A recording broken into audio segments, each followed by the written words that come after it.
Okay. Alright. Okay. So, welcome back to Go Home Singapore. I'm Hazel. I'm Gerald. And today we're going to be talking about a topic that's very dear and close to the hearts of Singaporean parents. Yes. We are in the month of July, and as we all know, it's P1 registration period. So I'm sure many parents are anxious, figuring out what the phases are, and Gerald is one of them, which is why. Yeah, so basically, okay, my kid is 6 and going through the P1 registration phase. And just happened that our dear Miss Hazel here, the son is P1 this year. Yep. So I thought this is the best person to get some advice from. Just thinking about that, why don't we just do a simple video just to share with everyone, just to get a little bit more understanding on this. And at the same time, we'll also be sharing on how a property is co-related, very closely knitted and related to primary school registrations. Right, so what will we be touching on today? Maybe we can touch a little bit on phases. So we'll touch a little bit on the phases of primary one registration because I think that it will help to clarify with a lot of parents, especially since there were a lot of changes that were made last year that is only taking effect this year in 2022. So we'll talk about the phases, and then we'll also talk about the difference between the requirements of using your resale property address and your uncompleted property address. What are the requirements that fall under the two categories? Right. It's currently the month of July. I think majority of the schools have already conducted the phase one. Phase one is when you have a sibling, whether it's a brother or a sister, that's already in the school. That is when the candidates the students gain entry into the school. Yeah, so generally from what I see, most of the phase one entrants get in. Yeah, there isn't usually a limit to the number of phase one students. And I think there is still some access that will be brought over to phase 2 and 2B and so on, right? Yes, I think there will be some. If let's say, for example, that they have allocated 60 slots for phase one, but only 50 siblings have like kids, have like siblings. But only 50 students have siblings. They are coming into P1 next year. Then 10 slots will be brought over to the next phase. Yeah. Right. Correct. So next one will be 2A. Yeah, so interestingly, last year there was still 2A1 and 2A2. So 2A1 is if you are a former student, plus you join the alumni, then you enter in phase 2A1. And then 2A2 is the rest of the other former students who didn't pay the alumni association fees. Okay. So there was some priority. But basically the government, MOE, actually changed the rules now. So in 2022, there won't be any 2A1s, there won't be 2A2s, there will just be a phase 2A. So this is for all former students. So basically, no need to join alumni anymore. Yes, don't need to pay the hefty fees. Not so good news for the school. Okay. So we go to phase 2B. Okay, so for 2B, phase 2B, basically there are three different categories. It's basically associations to the school. So the first one, parent volunteer. So some schools require you 40 hours of parent volunteer work before registration to be to ballot for phase 2B. The second is religious associations. And lastly is the grassroots. Yes, grassroots. So there's three main categories for phase 2B. Next, we go on to phase 2C. So phase 2C also saw a difference last year. So there was a change that was implemented this year, but announced last year. So what happens is phase 2C is basically students who are living in the area itself, 1 km of the school. So last year, and the years before that, it was only 20 slots, and whatever that was remaining from the rest of the other earlier phases. But they actually doubled the slots for phase 2C from 2022 onwards. So a total of 40 slots will now be made available in phase 2C. What that means is that basically parents who stay nearby, they have a higher chance of getting their kids into the schools of their choices. Yeah, I think that's main bulk of the people that is affected for 2C. There's a lot of people registering for 2C. Also another good news is because of there's also another new ruling where they actually broaden the perimeter of the boundaries a little bit. Right, rather than just pointing in the middle of the school, they are taking in consideration the boundary of the school towards the house, the property. So it opens up to more people being eligible within the 1 kilometer lah. Right? Yep. So they adjusted the boundary line. So last year, I think a lot of my my sellers, my buyers, they were considering, oh, now my house is within Yeah, the... from not within become within. Yeah, from not within. Then the price can appreciate. It's likely, definitely more appeal to parents for sure. Yeah. Okay. So basically, there is some uncertainty on how do you use the address to register. I think for resale property, it's quite straightforward.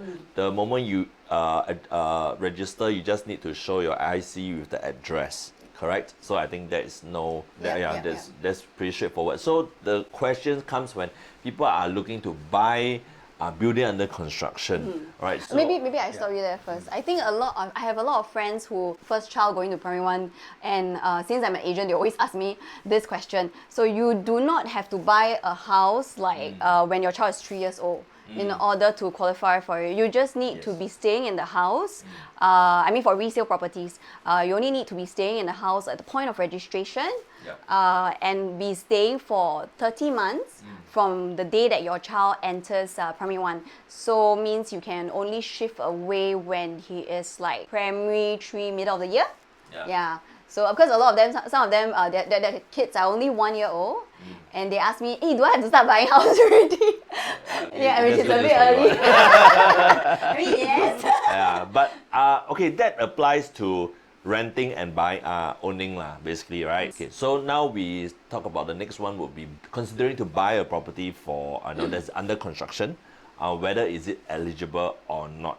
Right. So for buildings under construction, say you have bought a new launch, you have bought a new BTO, you don't know when you can actually use the address, you can actually use the address to register your child. So what is the requirement? So basically for BTOs, you will need to download the agreement for lease from the HDB page.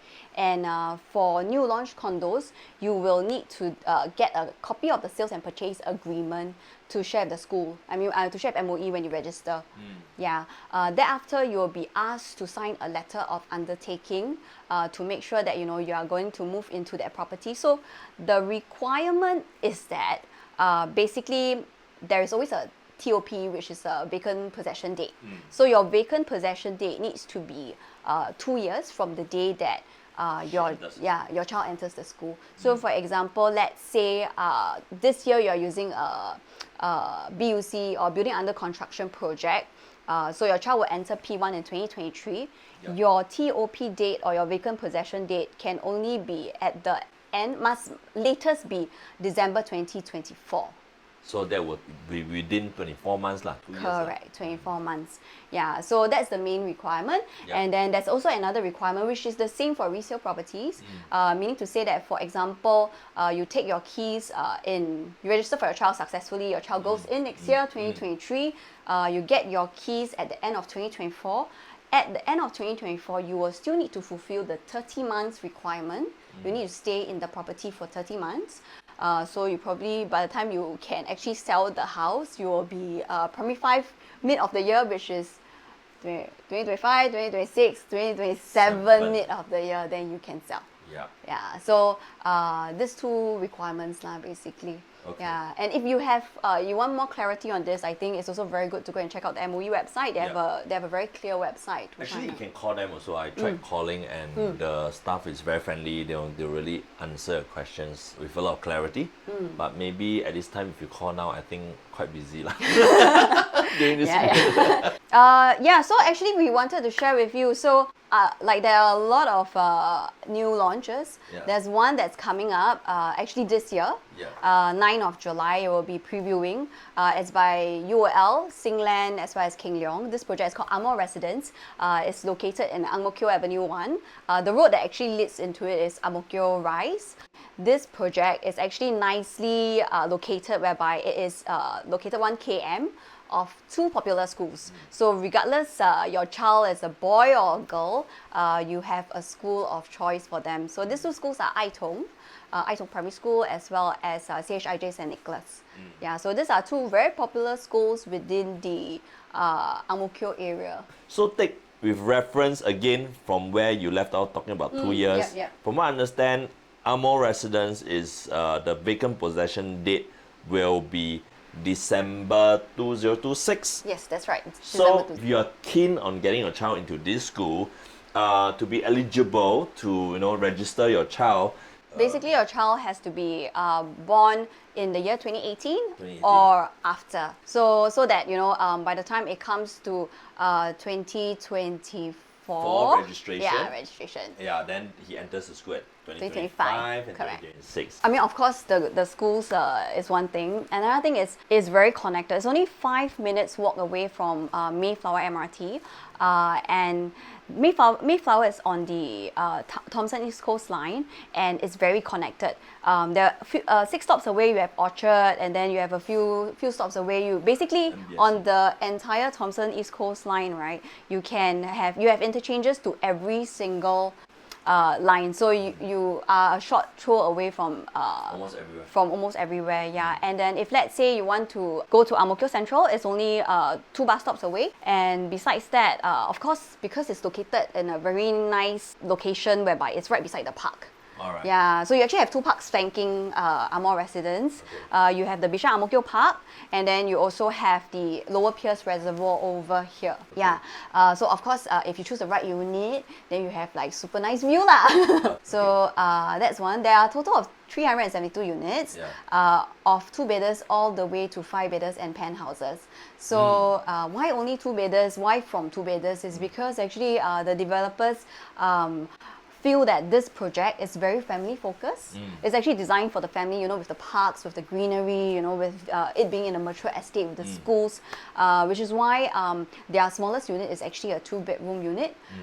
Those are actually for smaller families or couples that, you can slowly plan your schools and then get into your schools. Yeah. And then besides that, also a lot of amenities.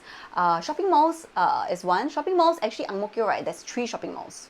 Yeah, so 3 bus stops away, not 2 bus stops away. Yeah, so Ang Mo Kio Central is 3 bus stops away, and there you have 3 shopping malls. And then of course, down the Thomson East Coast line, you also will hit Serangoon.